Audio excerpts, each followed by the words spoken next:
তোমরা অনেকেই আমাকে কমেন্ট করে বলেছো, ভাই তোমার চিকেন রান্না দেখতে দেখতে আমি জাস্ট ক্লান্ত, সো এবার নতুন কিছু ট্রাই করো না। তো তোমাদের জন্য নতুন নিয়ে আসলাম একটা ভিডিও, কারণ আমি চাই না আমার দর্শকরা আমার ভিডিও দেখে ক্লান্ত হয়ে যাক। আমি চাই তারা সবসময় আমার ভিডিও দেখে এন্টারটেইন পাক। ইভেন তোমাদের অনেকের অনেক পজিটিভ রিভিউ দেখে সত্যি আমি অনেক খুশি, আমার অনেক ভালো লাগতেছে। কারণ আসসালামু আলাইকুম, কেমন আছো সবাই? আজকে সকাল থেকে আম্মুর পাশেই বসেছিলাম আর হঠাৎ করে মাথা চলে আসলো আমাদের গ্রামের সেই ভাইরাল বিখ্যাত ভর্তার কথা। তাই চট করে আমি চলে গেলাম পেঁয়াজ কিনতে, কারণ আমাদের বাসায় আজকে একটা পেঁয়াজও ছিল না। আম্মুর থেকে শুনলাম আব্বু নাকি বাজারে পেঁয়াজ কিনতে গেছে, বাট অতটুকু ধৈর্য আমার ছিল না, তাই আমি নিজে অল্প পরিমাণ পেঁয়াজ কিনতে চলে গেলাম। এই জন্য আমি হাফ কেজি পেঁয়াজ কিনলাম। পেঁয়াজের দাম শুনে 100 টাকা কেজি। আমি শুনে তো অবাক, এত দাম কিভাবে হলো? যাই হোক, আমি তো বাজার করি না, আমি জানিও না।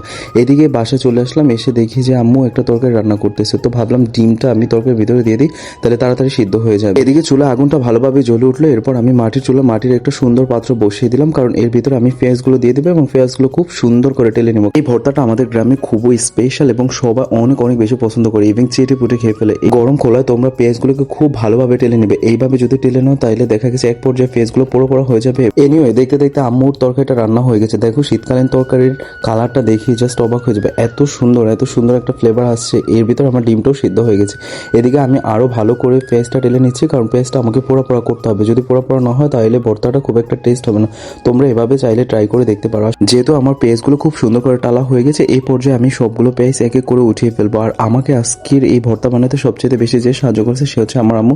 তোমরা দেখতেই পাচ্ছ আম্মু পাত্রটা ধরে রাখছে আর আমি হচ্ছে এগুলো পাত্র থেকে কত সুন্দর করে উঠিয়ে দিচ্ছি। এই পর্যায়ে গরম খোলা রসুনের ভাঙা কোষগুলো খুব সুন্দর করে টেলে নিব, কারণ রসুনের কোষগুলো যদি টালা না হয় তাহলে কাছে কাছে একটা গন্ধ আসতে পারে। সো আমরা এই জন্য পেঁয়াজের মতো করে রসুনগুলো খুব ভালো করে টেলে সুন্দর একটা কালার চলে আসলে উঠিয়ে ফেলবো। দেখতেই পাচ্ছ আমার রসুনগুলো টালা শেষ হয়ে গেছে। এবার আমি সবগুলো আবার পেঁয়াজের মতো উঠিয়ে ফেলতেছি। এবার সেই গরম খোলা আমি 2 টুকরো কচু দিয়ে দিব, কারণ এই কচু দুটো খুব সুন্দর করে টেলে একেবারে পোড়া পোড়া করে নিতে হবে, কারণ না হলে ভিতরে কাঁচা থেকে যাবে। গাইস, আগেই আমি চুলোর কয়লার ভিতরে 2 পিস আলু দিয়ে খুব সুন্দর করে পুড়িয়ে নিয়েছি, কারণ আলুগুলো যদি পোড়ানো না হয় তাহলেও ভর্তাটা খুব একটা টেস্ট হবে না।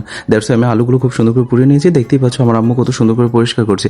এদিকে আবার আমি গরম মাটির পাত্রের উপরে খুব সুন্দর করে কিছু লাল মরিচ পুড়িয়ে নিচ্ছি, কারণ লাল মরিচ যদি পোড়ানো না হয় তাহলে খুব একটা ভালো হবে না। লাল মরিচ এই ভর্তার সাথে দিলে টেস্টটা আরো বহুগুণে বেড়ে যাবে। দেখতেই পাচ্ছ আমার মরিচগুলো খুব সুন্দর করে পোড়ানো হয়ে গেছে। এরপর আমি সব এক এক করে উঠিয়ে নিচ্ছি।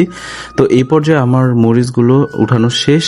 তো এখানে আবার আমি সিদ্ধ করা যে ডিমটা ছিল সেই ডিমটাকে খুব সুন্দর করে ধুয়ে নিয়েছি। অ্যান্ড এদিকে আবার আমার আম্মু আমাকে সাহায্য করতেছে। আম্মু সবকিছুর ছোকলা খুব সুন্দর করে ফেলে দিয়ে কত সুন্দর করে পরিষ্কার করে নিচ্ছে এবং পেঁয়াজগুলো কত সুন্দর করে ধুয়ে নিচ্ছে, দেখতেই পাচ্ছ। এরপর পেঁয়াজ ধোয়া শেষ হয়ে গেলে এরপর যে আমরা ধনিয়া পাতা খুব সুন্দর করে ধুয়ে নিব। তো গাইস, আমরা যা যা উপাদান নিয়েছি সবকিছু একসাথে এই যে পাত্রর ভিতরে আছে, দেখতেই পাচ্ছ। এরপর আমার আম্মু শিলপাটা কত সুন্দর করে দেখো ভর্তাগুলো বাড়তেছে, কারণ এখনো শিলপাটাও ভাবে আমি ভালো করে বাড়তে পারি না। দ্যাটস ওয়াই এই কাজটা আমার আম্মুকে দিয়েই করানো হচ্ছে, কারণ আম্মুকে বললাম আম্মু আমাকে একটু প্লিজ হেল্প করো, কারণ আমি যেহেতু শিলপাটায় বাড়তে পারতেছি না তো খুব একটা মিশও হবে না ভর্তাটা। দ্যাটস ওয়াই দেখতেই পাচ্ছ আমার আম্মু কত কষ্ট করে সবকিছু করতেছে। আরেকটা কথা, আমার আম্মুর আজকে সকালে হাতটা কেটে গেছে, একটু আগে ব্যান্ডেজ দেখছিল, সেটা আম্মু এখন খুলে ফেলছে, কারণ অনেক অসুবিধা হচ্ছে। তো এই জন্য actually I am so lucky বয়, কারণ হচ্ছে আমার যত পজিটিভ কাজ আছে সকল ক্ষেত্রে আমার আম্মুর 100তে 100 সাপোর্ট পাই। এই জন্য তোমরা সবাই আমার আম্মুর জন্য দোয়া করবা। তো এখন দেখতেই পাচ্ছ সবকিছু আমার আম্মু এক এক করে কমপ্লিট করে ফেলছে এবং লাস্ট পর্যায়ে যেটা হবে সেটা হচ্ছে জাস্ট শুধু মাখাতে হবে, দ্যাটস ইট। তো আম্মু যেহেতু শিলপাটায় ভর্তাটা বাড়ছে এই জন্য আম্মুকে বললাম যে তুমি যেহেতু বাড়ছো তুমি সুন্দর করে মেখে নাও। তো আম্মু কত সুন্দর করে মাখছে, কারণ যে কোনো ভর্তা মায়ের হাতের ছোঁয়া মানে অন্যরকম ফ্লেভার, আরো এক্সট্রা বহুগুণ ফ্লেভারটা বেড়ে যায়। দেখতেই পাচ্ছ সরিষার তেল দিয়ে এখন খুব সুন্দর করে আমরা ভর্তাটা মেখে নিব। যতটুকু বাকি ছিল ততটুকু কমপ্লিট। এই তো আমাদের ভর্তাটা হয়ে গেছে ভাই, অনেক বেশি টেস্ট। এটা আমাদের এলাকার ভাইরাল ভর্তা।